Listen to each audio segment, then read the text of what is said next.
dear beloved, Boss Mike, Cervera. Show cause order ang Supreme Court laban kay Congressman Bong Sunbay at Attorney Ferdinand Topacio kaugnay ng kanilang mga pahayag na itinuturing na sexist at hindi angkop sa propesyon ng abogasya. Yan na mga kababayan ko, putang ina. Ayan ang problema sa inyo eh. Ito naman si Topacio, kala mo malaki titi. Di ba mga kababayan ko? Okay lang sana kung malalaki titi nyo. Kung ang mga burat nyo, putang ina, singlaki lang ng sili, parang sinlaki ng titi ni Robin Padilla. Ay, Diyos ko! Kahit kay Catherine Galpo, hindi papasya. Di ba no? Mga kababayan ko, nakita nyo ba yung putotoy ni Robin Padilla, mga kababayan? Di ba habang naka-live, lumitaw, yung putotoy? Jutay kaayo ba? Di ba jutay? Ay, di ba? Jutay. Oo. Wala baka mamaya baka sabihin ni Michelle Reyes, pasok na. Pasok na ba? Seryoso? Nakapasok? Tama. Hindi mo lang makuhanan na reaction no? Wala Jutay kaayo ba? Grabe. Eto na. Kasi naman kung sino pa yung mga jutay, sila pa yung mga ma-EL. Diba? Sila pa yung mga manyakol. Attorney Empoy, Ason, Walang niya, mga, aywan ko ba? JC Peñarobia. Diane Asuncion. Ewan ko. Nag-like na ba kayo? Air Nathan, bago ka lang dito, Mag-like ka muna. Diba? Panis yan si Binoy sa romansang itik. Tangina, pasarapin nyo naman bago, ano ba yan? Di ba, no? Bakit kayo may ganun, O sa mga babae dyan, sino na, usapang kalibugan to, tingnan nyo tong mga hayop na to, ang lilibog na itong mga ito, usapan kalibugan tayo muna. Total naman, gabi na, tulog na mga bata, Baka naman may mga gising pa dyan, layo-layo nyo muna, medyo yung ating pag-uusapan ngayon. Kalibugan. Tignan nyo, itong itsura na ito, mga kababayan ko. Itong itsura na to. Sipin yung maigi. Mga kababayan ko. Diba? Yan, tignan nyo yung mukha. Diba, mga kababayan ko? Yan ang problema. Kayo namang mga lalaki, kung mga jutay na yung mga jutay na kayo, bawiin nyo naman sa romansya. Di ba, no? Dapat, Berhinia Domingo, bawiin nyo sa romansya. Gamitin nyo yung dila nyo mula doon sa noo hanggang talampakan niya. Di ba, no? Kapag ginamit mo yung dila mo mula noo hanggang talampakan, mula talampakan hanggang noo. Diba? Magnobena ka. Magnobena ka mula talampakan, mula sa hinliliit ng mga daliri sa paa, papunta sa hinlalaki, sa pinakamalaki. Hanggang doon sa ilalim, paikot-ikutan mo, ganyan. Diba, mga kababayan ko? Siguro naman yung mga babae, sa akin, papabor, sorry may ganito talaga tayong pagkakataon na napag-uusapan natin XXX. Shoutout sa lahat ng mga bagong dating buhayin natin ang mga natutulog na mga diwa at mga dugo. Yung mga lalaki na nahihirapan na hong magbayang magiliw, si Junjun, makinig kayo. Abay, i-satisfied ninyo yung mga jowa ninyo, babae. Dapat, diba, maliit na nga, parang jutay parang Junjun na nga ni Robin yung inyo, diba? Yung Junjun ni Robin Padilla, jutay no? Tapos, tamad pa kayo, wala na. Tamad kayo, baka maghanap ng kumpare na iba yan. Tama, di ba? Kaya yung mga babae, nahuhumaling kay kumpare kasi, puta, jutay na nga kayo, tamad pa kayo. Ay, nako, di ba? Ngayon, tuturuan ko kayo. Mula talampakan, mula talampakan hanggang sa bumbunan, gamitin ang dila. Lovers mo, no? Makinig ka. Kayo talaga, ano na? Conrado, Ramos. Di ba mga kababayan? Iba talaga ang batang 90s. Di ba, boss? Ay, oo. Iba talaga ang batang 60s, 60s.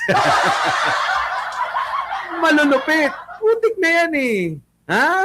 Roromansahin ka talaga ng aywan ko na lang. Mahirap na lang talagang magsalita, no? Ay, nako. Kaya kayo, makinig kayo.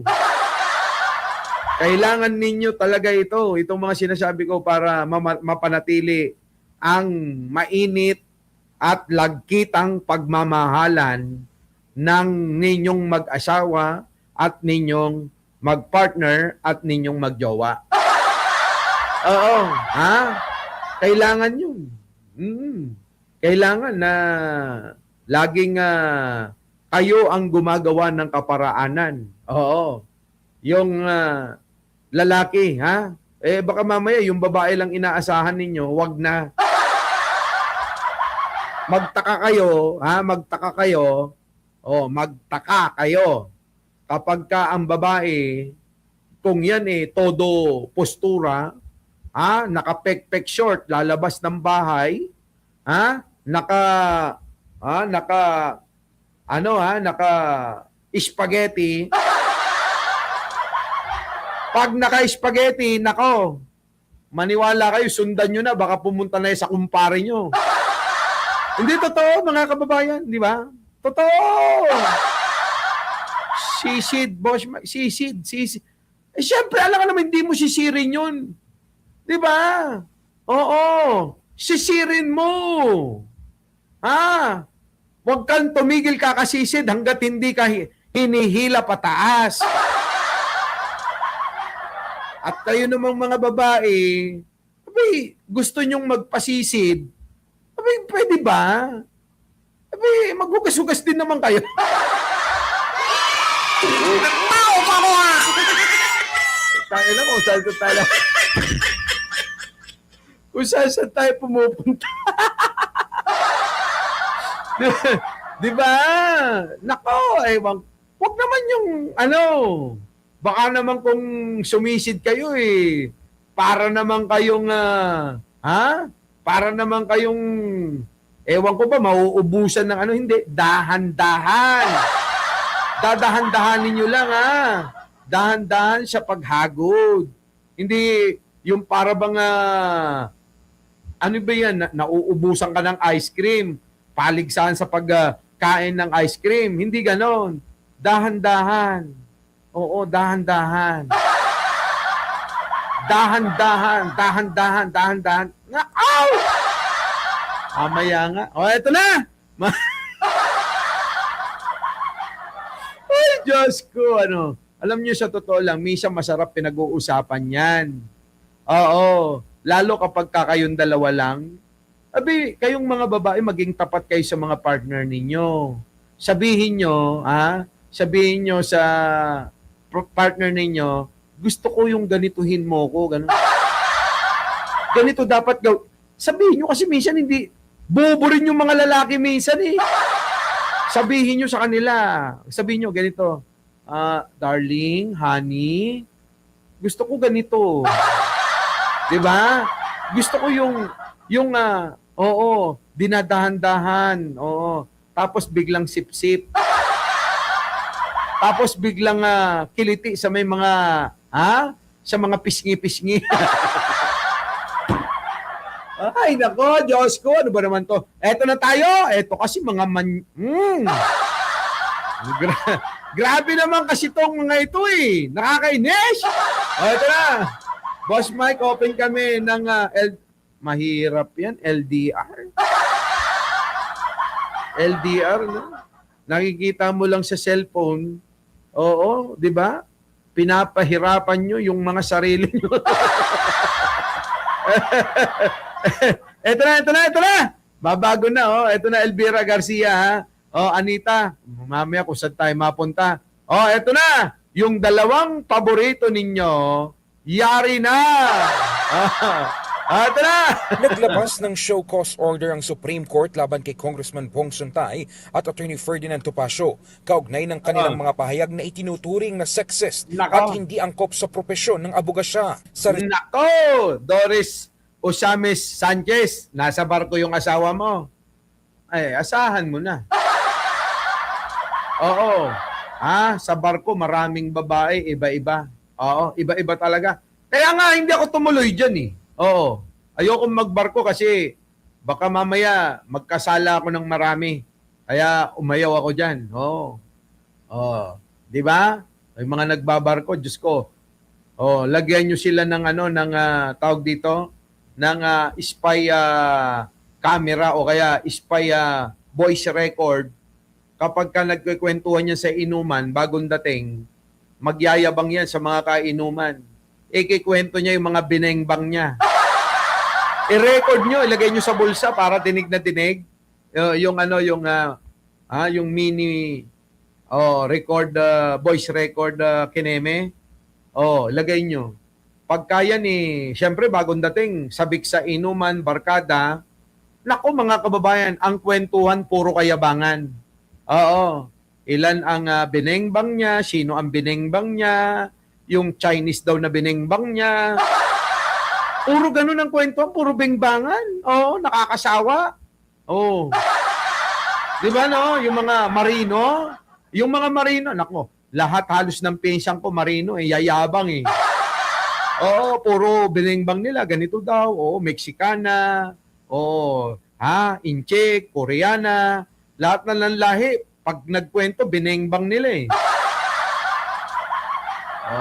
Alam nyo, mga kababayan, ito naman ang hindi nila alam. Mas masarap pa rin bumibengbang nang hindi ka nagbabayad. Masarap makipagbengbangan sa taong mahal mo. Kasi habang nakikipagbengbangan ka, kasama ang puso at kaluluwa mo. Nagniniig din sila. Hindi lang yung katawang lupa nyo. Tandaan nyo mga kababayan baka akala nyo yung pinag-uusapan natin dito puro lang kalibugan. Hindi ho, may matututunan kayo. Kapag ka kayo nakipagniig, kapag ka kayo nakipagbengbangan, hindi lang po dapat yung katawan lupa. Ang pinakamasarap sa lahat, pag nakipagbengbangan kayo kasama puso, kasama pati yung kaluluwa. Yung bang habang dinadamdam ninyo, yung kakaibang sarap na hindi maipaliwanag, mga kababayan ko, pati ho yung mga kaluluwa nyong dalawa, nasa ere. Oo. Di ba? Pinapatuwad ka. Yun ang masasarap. Di ba mga kababayan ko? Ay, talaga naman ang hiyawan. Ganon. Di ba? Lamig kayo ba? Di ba, no? Patitirik man. Alam nyo kayo, talaga ginagawa nyo lang libangan tong channel na to, Aminin nyo. Di ba? Oh, grabe, no? Ay, may nalalaman pang helicopter. Grabe kayo talaga. Malulupit kayo. Oh, harinawa at walang mga aida ang mga kabengbangan ng mga marino. Kaya nga, mag-condom kayo, mag-safe kayo. Tatluhin nyo yung condom nyo hanggat maaari. Yung mga marino, ha? Oh, buti na lang yung kaibigan ko, kapitan ng barko. Oh, ano yun loyal sa asawa. Kaya ang ginawa niya, para hindi magkasakit, bumili na lang ng manika na totoong, parang totoong babae, totoong tao. Tapos yun yung ano niya, kaniigan niya. Oo, manika, mga kababayan Oo, merong Pepe, merong Dede, mahaba buhok. Yun nga lang hindi makagalaw. Oo. Pero mas okay na yon. Gumagalaw nga. Ha? 1 linggo ka na mga inaano, no? 1 linggo ka na nilalabas. Kabayo! Grabe. Kabayo! Di ba, no, mga kababayan? Oo, oy, matatanda naman na tayo rito, kaya okay na. O, sige na. To kasi kasalanan to ni Topacio tsaka ni Suntay. Kung saan napupunta. O, sige na, mag-like na kayo, mag-like na! Pasok! Naglabas ng show cause order ang Supreme Court laban kay Congressman Bong Suntay at Attorney Ferdinand Topacio kaugnay ng kanilang mga pahayag na itinuturing na sexist at hindi angkop sa propesyon ng abogasya. Sa Ayun lang yan. Ayaw nyo talagang tigilan, Oo. Sabi rito, Boss Mike, wala naman daing pagkaganon. Anong gusto? Yung dumadaing talaga na, sige na, pasok mo na gano'n. Wait, wag muna.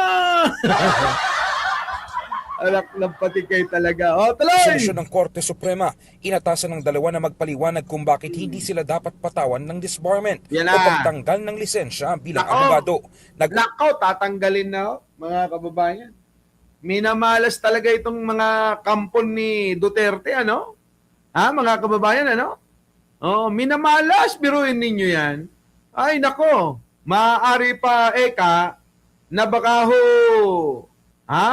matapos, mga kababayan, itong mga ito, yung kanilang pagiging tituladong abogado.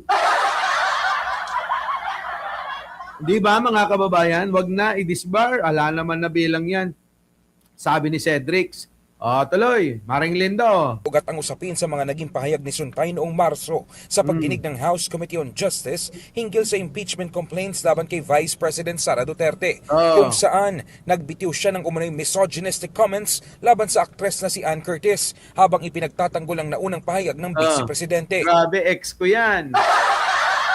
Huwag nyo nalang ipapaalam para hindi niya malaman. Oy, Monet!